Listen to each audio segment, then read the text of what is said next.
c'est le moment, là. Je vous ai fait une petite liste en 8 points, messieurs, pour aller vite et pour être synthétique.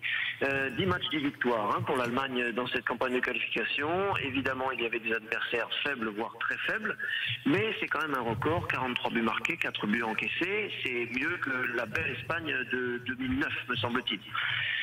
Au début du qualif, il y avait encore Schweinsteiger et Lukas Podolski qui venaient tout juste de prendre leur retraite. Götze jouait encore en numéro 9 à l'époque, donc vous voyez qu'il y a eu une sacrée progression depuis ce moment-là. 37 joueurs ont été impliqués dans les 10 matchs de qualification, 37 joueurs, 21 buteurs différents. Les anciens sont toujours au top en sélection. Thomas Müller, 5 buts.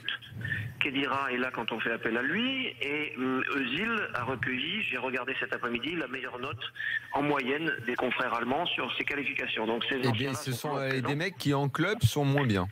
C'est l'inverse. Oui, exactement. C'est vrai, hein.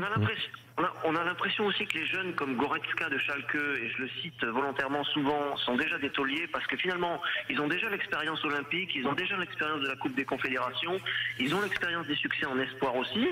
Donc ceux-là s'intègrent assez bien, comme ce week-end Goretzka qui a marqué.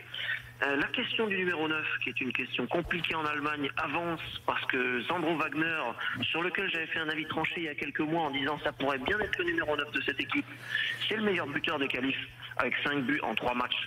5 buts en 3 matchs pour l'Allemagne.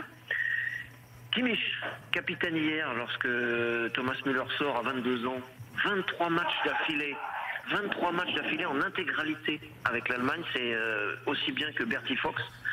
Quasiment. C'est quand même, ça vous place quand même le bonhomme.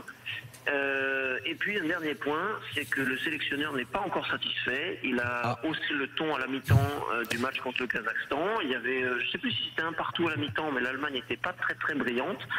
Il a haussé un peu le ton dans les vestiaires, on l'a su après, et l'Allemagne, l'équipe s'est un peu corrigé l'affaire et a fini en roue libre en gagnant 5-1. Donc on est conscient en Allemagne de ces qualités dont je vous ai parlé à l'instant, mais on est conscient aussi que lorsqu'on va rencontrer l'Italie, lorsqu'on va rencontrer la France, lorsqu'on va rencontrer l'Espagne, ce ne sera pas les mêmes adversaires que ceux-là. Mais il y a eu une progression par rapport à l'époque d'avant, parce que aujourd'hui, cette équipe d'Allemagne est capable de déverrouiller les verrous des équipes défensives qu'elle a rencontrées là, avec une aisance qu'il n'y avait pas par le passé.